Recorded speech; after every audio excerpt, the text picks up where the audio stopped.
Alrighty, folks, it is Diecastbuffet here again. Today we have a Noah Gragson Wendy'S Chevrolet Camaro in the studio.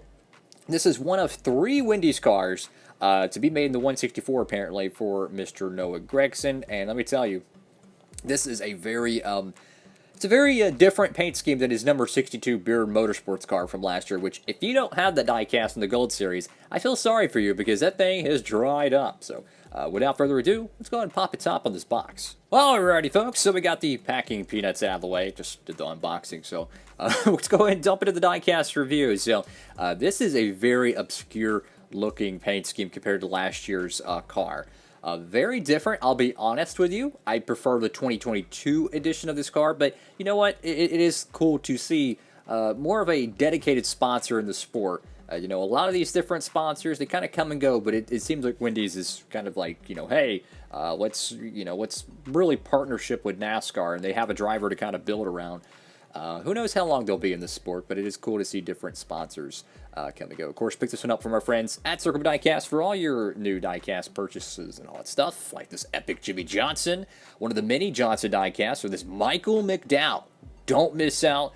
Go over there to Circle Diecast, use promo code DIECASTBuffet, and you can get some epic diecast and save on shipping, guys. Any orders, $30 or more, fellas. Feel free to check that out. So let's dive into this diecast review. So you got Gragson on the front windscreen right here. You get the beef, which I'm a carnivore, and this is going to be extremely like random, but I don't like burgers. I'm not about it. I don't know. My whole life, I don't know.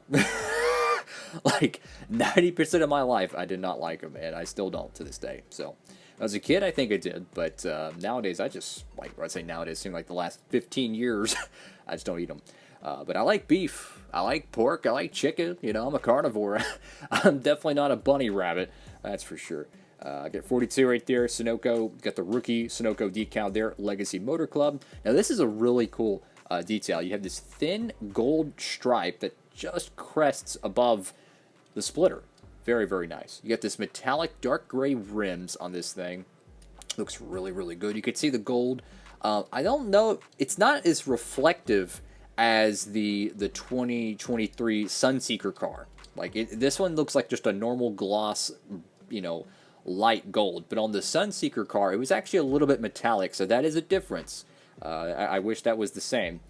You go over here to the side of the car. Now, I got to give him credit for using the entire ad space of the car, but my problem with this paint scheme is there's too many colors going on here. You got blue, you got red, you got the character here, it's fine. You got the gold trimming, you got all the colors up here.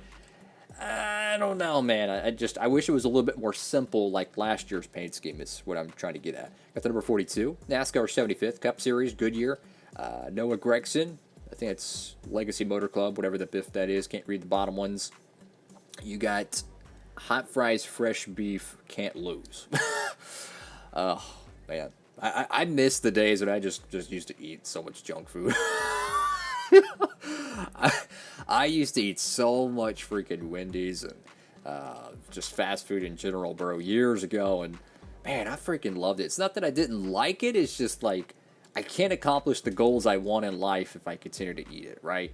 And that's one of the bugaboos about fast food is that it's good, but it's not good for you. Trust me. Yet Wendy'S has the beef, 42. Camaro, get the rookie stripes. Look a little bit higher up. Not sure if that's accurate or not. Legacy Motor Club, Camaro Z01. Go to the right side of this diecast here. And I just feel like the paint scheme without the gold on it, the accents. I touched on this in the Sunseeker review. That it's going to look good on some paint schemes, but it's not going to look good on certain paint schemes. I like the placement of it, but it just, there's a lot of colors going on here, guys. There's a lot of colors.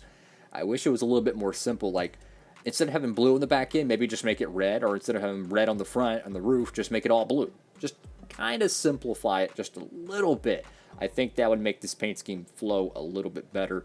But I have to give him credit for taking up the whole side space here, using as much real estate as possible, because sometimes sponsors really don't get the memo and they just put a random logo on the side and call it a day. Go to the top of the car, get the 42, got Wendy'S right there. Gragson, Team Wendy'S right there. I believe he ran the Wendy'S cars at the Daytona 500, Talladega, and somewhere else. It might be the Chicago Street Course. I could be mistaken on that one, but they usually go for the big races they sponsor, and I believe all three of the 164s are going to get made for the Wendy's cars. Could be mistaken on that one, but from what I'm seeing, it looks pretty good.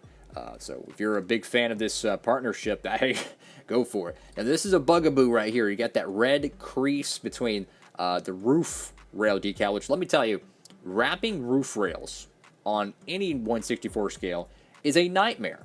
It is a lot of tedious work. Now this could probably be fixed, but the problem is if you touch this up with any paint, it's probably going to cut off a little bit of that Noah Gragson line there, and it's even like that on the other side. So that's probably more of a decal sizing issue on their part. They're usually pretty good at keeping gaps between the roof rails and the A, B, and C pillars.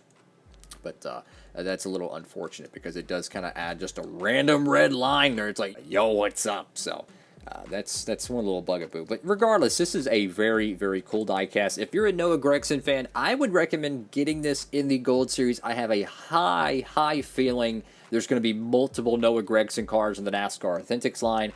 And you know just as well, yeah, the NASCAR Authentics line for the most part is pretty much dead. For collectors who like this style car, because the PTC mold, the blurry decals, I would not be surprised one bit to see this on a blurry decal printing. Save yourself the time, save yourself the heartbreak, just get it in the Gold Series and be done with it.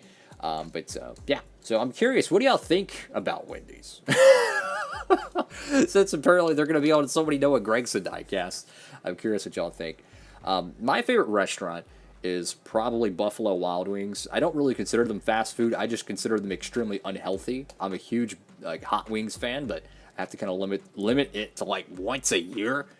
I love hot wings. I could sit there and just eat them till the cows come home. But you know, just that's just my personal preference. What do y'all think? I don't know. I always liked Wendy's, but I don't know.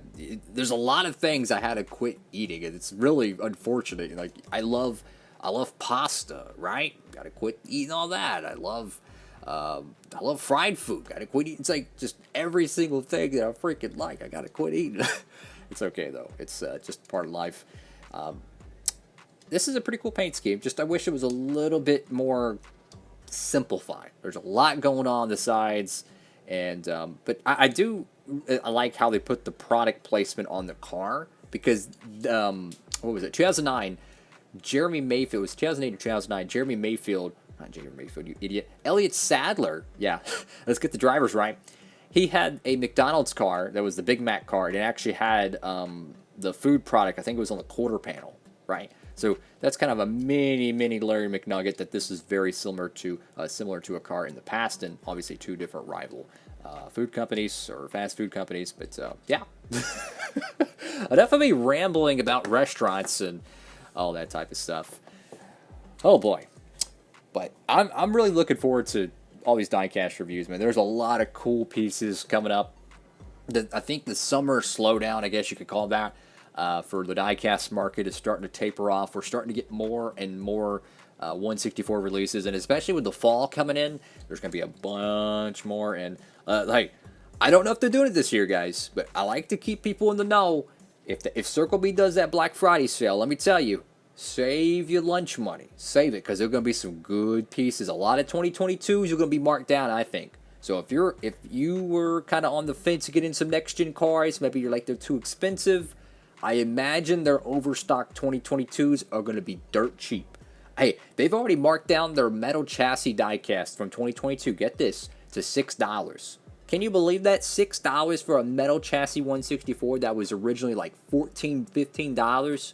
You can only imagine how cheap the regular ones could possibly be. Now, that was a temporary sale, but what I'm trying to say is I would highly recommend keeping a little bit something saved up for the holiday season when that rolls around later this year. Well, that's all for now, guys. Diecast Buffet. God bless. Thank you all so much for watching. Hope you have an amazing day out there, fellas. Signing off.